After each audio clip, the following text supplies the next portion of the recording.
Pertanyaan, apakah ahli zina yang tak taubat masih diampuni dan masuk surga? Semisalnya begini, ada seorang wanita cantik yang kerjaannya di rumah bordil. Setiap hari dia selalu melayani tamu-tamunya untuk berhubungan badan. Kemudian setelah itu dia segera mandi dan sholat fardu dan juga sholat sunnah. Bahkan dia senantiasa membaca Al-Quran. Tetapi dia tidak mau keluar dari rumah bordil itu. Setiap saat dia tetap melayani tamu-tamunya dengan setia. Tetapi setiap habis selesai melayani tamunya, dia langsung mandi. Setelah mandi dia melakukan sholat fardu 5 waktu tetap dijalankan. Dan dia tetap membaca Al-Quranul Karim. Tetapi sayangnya nih, dia tidak pernah taubat sama sekali. Kemudian dia mati.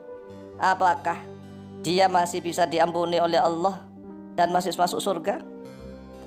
Jawaban kami Al-Fakir Mu'alim, wallahu ta'ala alam biswab, insyaallah orang yang melakukan suatu dosa dan kemaksiatan yang diiringi dengan suatu amal ibadah yang soleh, insyaallah bimasyiatillah, dengan kehendak Allah, dia bisa masuk surga dan bisa diampuni oleh Allah dosa-dosanya walaupun dia tidak taubat.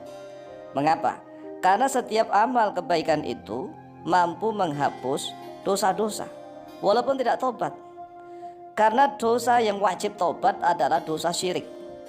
Dosa syirik itulah dosa yang menyekutukan Allah. Dosa musyrik, orangnya namanya musyrik, dosanya, perbuatannya namanya syirik. Jadi dosa syirik dan dosa yang namanya syirik ini tidak akan diampuni oleh Allah kecuali orangnya bertaubat kepada Allah, meminta ampun kepada Allah. Dia wajib bertaubat kalau syirik.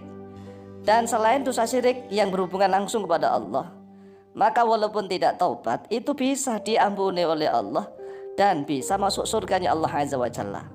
Asalkan nih orangnya masih juga melakukan perbuatan-perbuatan amal ibadah yang hasanat, yang baik. Dalilnya banyak sekali di dalam Al-Quran dan hadis. Contohnya di dalam surat Hud ayat yang ke-114. Qala Allah Azza wa Jalla, a'udzu billahi minasyaitonir rajim, innal hasanati yudhibna sayyi'at. Sesungguhnya beberapa kebaikan yudhibna, yaitu mampu menghilangkan, mampu menghapus oleh beberapa amal kebaikan itu as-sayyi'ati, pada beberapa perbuatan buruk. Jadi amal kebaikan itu mampu menghilangkan, menghapus beberapa dosa-dosa perbuatan yang buruk. Dzalika dzikra lidzakirin. Dzalika bermula itu dzikra, yaitu pengingat, lidzakirin, bagi orang-orang yang ingat. Lihat di dalam surat Hud ayat yang ke-114. Wa qala Rasulullah sallallahu alaihi wasallam, dan Rasulullah sallallahu alaihi wasallam telah bersabda. Perhatikan nih di dalam hadisnya Rasulullah, hadis yang sahih. Wa ajbi' sayyi'atal hasanata tamhuha. Wa ajbi', dan ikutkanlah oleh engkau as-sayyi'ata, pada keburukan, al-hasanata, pada kebaikan. Tamhu, maka akan menghapus oleh kebaikan itu ha, pada keburukan. Jadi kalau habis misalnya menjalankan suatu amal buruk ke dosa-dosa, maka segera ikutilah amal yang soleh, amal kebaikan. Maka amal soleh itu mampu menghapus pada amal-amal yang buruk. Sebagaimana pertanyaannya tadi, ada seorang wanita cantik kerja di rumah bordil. Dia setiap saat melakukan kemaksiatan dan dosa-dosa, menemani para tamunya mabuk, teler, misalnya nih, ngiping, joget, disko. Setelah itu dia masih juga melayani tamunya, artinya dia melakukan perbuatan zina. Tapi setelah itu dia segera mandi. Kemudian setelah mandi dia masih menjalankan kewajibannya, yaitu menjalankan sholat fardu 5 waktu, misalnya sholat isya atau misalnya sholat duhur kalau melayaninya siang. Kemudian setelah itu dia masih melakukan sholat-sholat sunnah, bahkan dia membaca Al-Quran.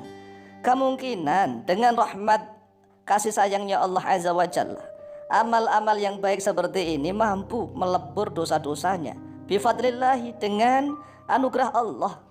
Jadi kita ini tergantung bimasyiatillah. Beda nih kalau dosanya dosa syirik.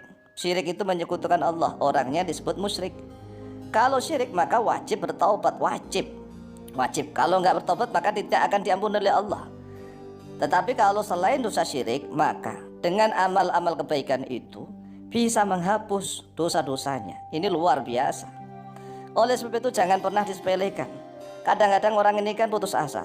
Saya ini kan orang kotor, sudah terlanjur kotor, sudah tidak mau sholat, enggak mau ngaji, enggak mau mendatangi ulama, ini malah tambah kotor, tambah kotor. Jadi kalau kita misalnya merasa pendosa, banyak maksiat, pezina dan seterusnya, jangan putus asa. Lakukan amalan-amalan kebaikan, tetap jalankan sholat fardu 5 waktu, ditambahi sholat-sholat sunnah, ditambahi baca Al-Quran. Siapa tahu dengan fadilahnya itu kita akan diampuni oleh Allah dan masuk surganya Allah Azza wa Jalla.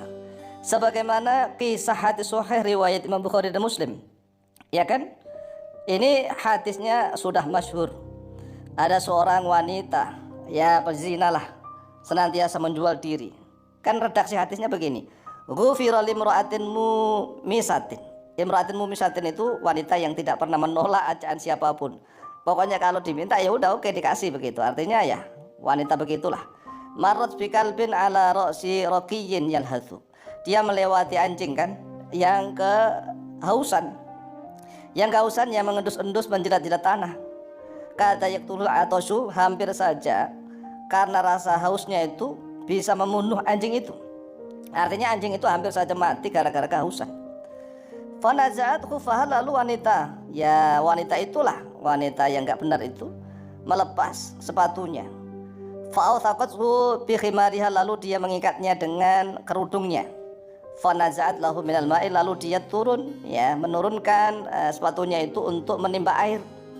Faghufira lahu bidzalik, lalu dia diampuni dengan sebab itu. Coba, ini kan wanita yang sudah nggak benar dan dia tidak pernah tobat kan, nggak tobat itu, nggak ada keterangan hadis tobat. Dia hanya sebab rahmat kasih sayang terhadap makhluknya Allah, bahkan itu disebut anjing sekalipun. Tetapi karena kasih sayangnya dia melakukan kebaikan, maka dengan sebab itulah Allah mengampuni dosa-dosanya. Wanita ini nggak tobat.